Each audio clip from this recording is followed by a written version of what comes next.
Sports Parliament, a unique platform for sports discussions, showing live on the NTA. Keep a date with the parliamentarians. The eyes have it.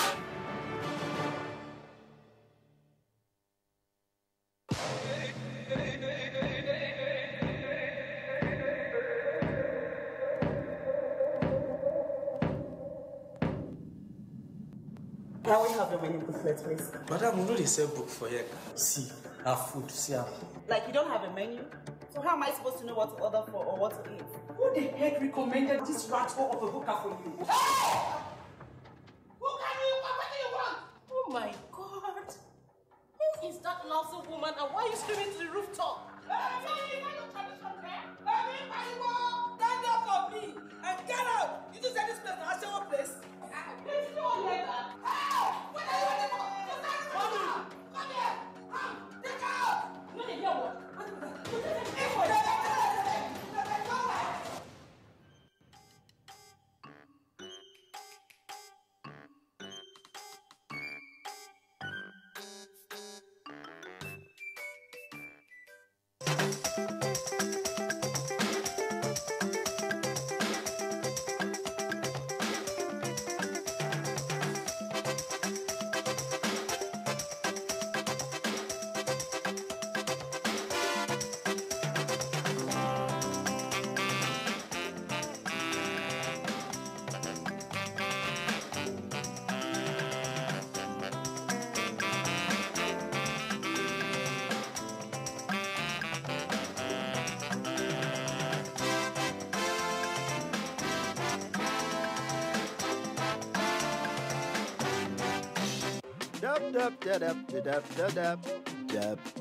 Yes.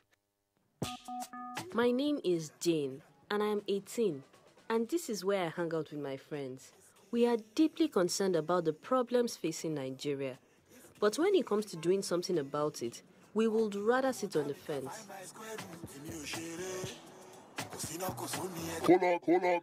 Dab, dab, dab, dab, dab, dab, dab, dab, dab, dab, dab, dab, dab, dab, dab, dab. Yes.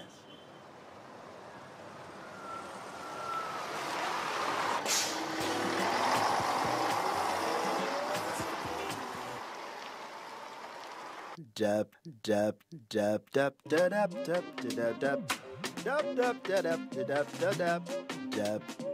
Yes.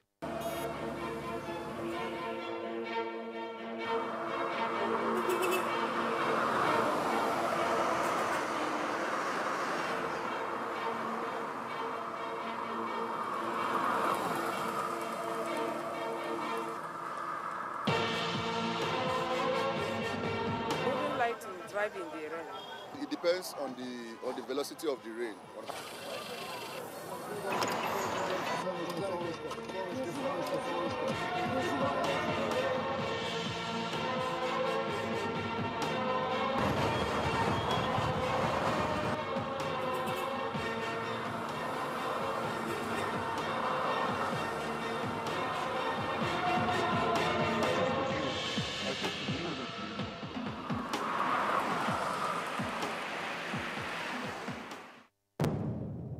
Information is power. Everyone wants power. So feel powerful with the NTA News mobile app, the one-stop information center. Real news at your fingertip. Be the first to report by uploading first-hand information on the U-Report link. And be the first to know by simply clicking on any of the links on the sidebar.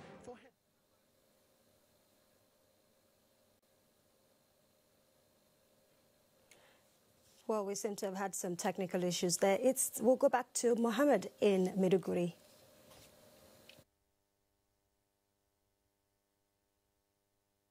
Again, and welcome to Maiduguri. Presidential Committee on Northeast Initiative, PCNI, has facilitated another contribution from the oil and gas sector of Petroleum Products Pricing and Regulatory Agency, PPPRA, towards presentation of medical equipment and school furniture to Borno State government. Now, details of the report. The PCNI has been working with the Borno State government alongside Victim Support Fund and other stakeholders to provide urgent needs in terms of healthcare, education, as well as rebuilding of critical infrastructure ravaged by the Boko Haram insurgency over the years. Vice Chairman PCNI, represented by State Coordinator Chiroma Abba Kaka, said this is another intervention to improve healthcare and education in Borno State as part of the overall contributions in the areas of humanitarian assistance, resettlement, and economic development. The representative of the PPPRA, Abubakar Jafar, on behalf of the governing board, management, and staff, handed over the medical equipment to the state government, which he said is part of assistance to equip hospitals. Borno State Commissioner of Reconstruction, Yerima Saleh, said the first consignment of school furniture to be received in Bama town include 2,100 students' desks and 105 teachers' tables, alongside the medical equipment worth a total of 150 million naira. The medical equipment presented include 10 pieces each of infant warmer machines, baby incubators, electric and manual suction apparatus, delivery bed trides, blood banks, refrigerators, as well as phototherapy lights, wheelchairs, and vacuum extractors, including baby weighing scales, plus adult and child resuscitators. In other news, peace has been identified as the only panacea that can stimulate overall cohesion in the society and nation building in general.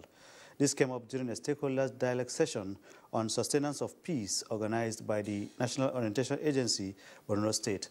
Abubakar Mohamed Musa was there and now reports. Tact Building a People of Peace, the stakeholders dialogue session brought together representatives of various paramilitary organizations as well as traditional leaders among other key players towards giving far-reaching recommendations that will ensure lasting peace in the state. And without peace, nobody will achieve anything, and no development, any development will take place without attending to peace. So we are appealing to people to always maintain peace in all their dealings so that the country will go smoothly. In their submissions, representatives of various paramilitary organizations and INEC identified some gaps disrupting the peace processes put in place, while Mr. Benjamin Lantern from Center for Humanitarian Dialogue underscored the importance of allowing women and youths to access their fundamental rights. Chief Host, who is also the district head of Old Maiduguri, Abba Umar Abba Garbay, suggested the need for all stakeholders to make significant contributions towards sustaining the relative peace being enjoyed in some parts of the state for complete revival of socio-economic activities. Other district heads in Jere Council area who spoke at the occasion said the peaceful conduct of the last elections is an indication that their people have high regards for traditional institutions. In Maiduguri, Abubakar Mohamed Musa. That will be all from this end. The rest of Nationwide continues after this break. Kim Mohammed.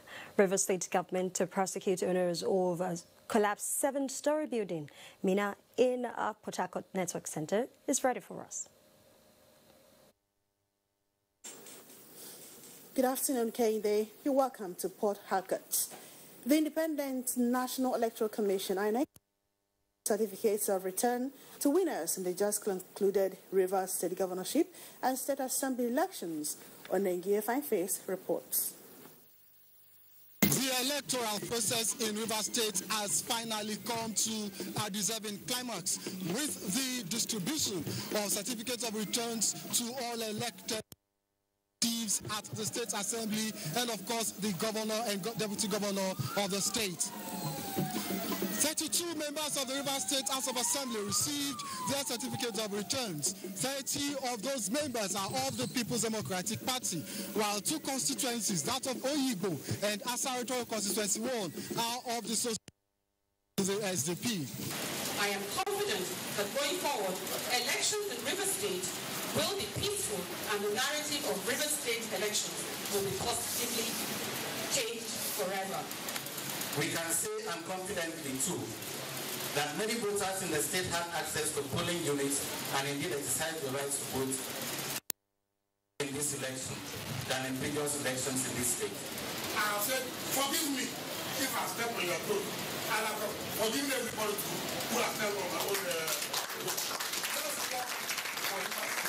that whatever law we are going to pass on the floor of Assembly is a law that will have positive impact on our people. In Port Harcourt, Onengie Fine-Face, NTA News. Senator of Rivers Southeast Magnus Abe has enjoined members of All Progressives Congress APC in Rivers State to close ranks while urging the national leadership of the party to chart a new course in the state ahead of 2023. Abe stakeholders meeting held in Port Harcourt, prompted by the outcome of the Supreme Court judgment on APC governorship litigations before the Apex Court. Osinachi Abraham has details. For there to be order and progress in any society, there must be concerted effort to put off disputes and disagreements with persons. The Supreme Court judgment on the suit filed by the Abe's faction concerning the outcome of the APC party's primaries in Rivers State put paid to the agitation surrounding the governorship candidacy of Senator Magnus Abe in Rivers State. Senator Abe said he was pleased with the verdict as he called on members of the party to remain united, steadfast and committed to the ideals of the party. According to Senator Magnus Abe, the ball is now in the court of the party's National Working Committee to do the needful. Therefore, to begin the urgent, necessary, important, and inescapable task of putting the APC together in Rivers State, I wish to use this opportunity to call on the national leadership of the party. Let us begin to put things together. The meeting also called on the federal government to expedite action on the Ogoni cleanup, Bodo Boni Road, and Port Harcourt International Airport modernization projects for even development. In Port Harcourt, Osinachi Abraham, NTA News.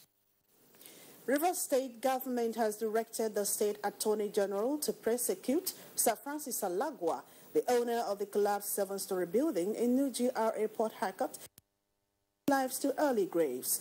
Ogedi Nyekro reports that this was part of the resolutions of the State Executive Council on the dastard incident.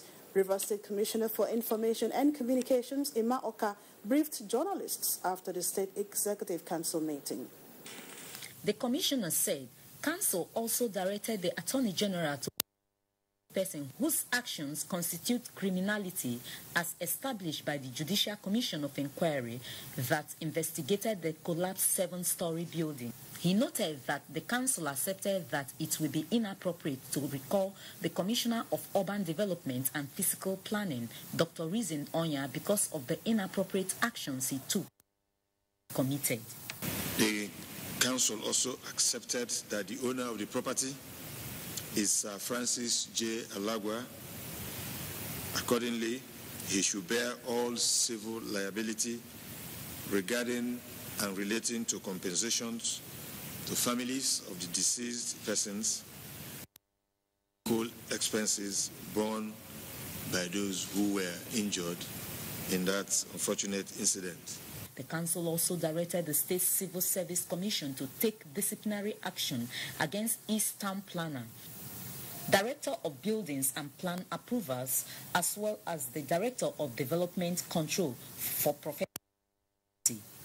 In Port Harcourt, Ogedi Nyekwe, NTA News. That's a bit from Port Harcourt. Thank you, Mina. Moving on now, Information and Culture Minister Lai Mohammed was a guest at the Voice of America corporate headquarters in Washington, D.C.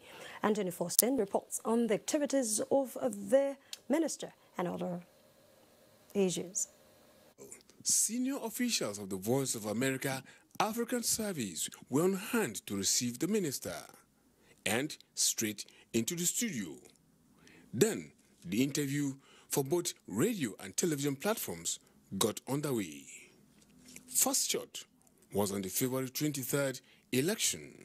When you look at the presidential election, even in those states where we lost governorship election, we won very handsomely in the presidential election, which means that the president's achievement was appreciated by almost everybody. Then, the Zamfara state situation. The last 2 weeks have also shown quite a lot of improvement. I think the twin approach of the government. Building the economy, corruption, just as the question on are there sacred cows in the President Muhammadu Buhari's government came up. Today, if anything, corruption has been driven underground in Nigeria. It's no longer on the surface, it's no longer on the table. But the other way to look at it is that, you see, one way of corruption fighting back is also to try to smear everybody. Nigeria and the United States relation was not left out. With this over, and the host expressing satisfaction with explanations provided by the minister walked into the Georgetown University, where Professor Scott Taylor, director of the university's African Studies program, was waiting with his students to engage the minister. The students spared the minister no breath as they fielded questions every curious child will field at a parent. The minister, on his part, towed the fatherly line, responding to all that seemed to be agitating the minds of the students by explaining what the President Muhammadu Buhari's administration has achieved in 4 years and its focus for another 4-year term. Make no mistake about that, the government will not negotiate the issue of corruption, because there's a correlation between corruption and underdevelopment, between corruption and poverty. So it will still be the bedrock of the agenda of the Mr. President. And then insecurity and economic prosperity are also linked. In the end, the students, most of whom are of Nigerian descent, born in the United States, engaged the minister with a renewed hope of looking forward to coming back home to Nigeria upon graduation, knowing that they have a country they can call home. In Washington, D.C., Anthony Forson, NTA News. Up next is Sport Update, and Ayodeji Makinde is our guide.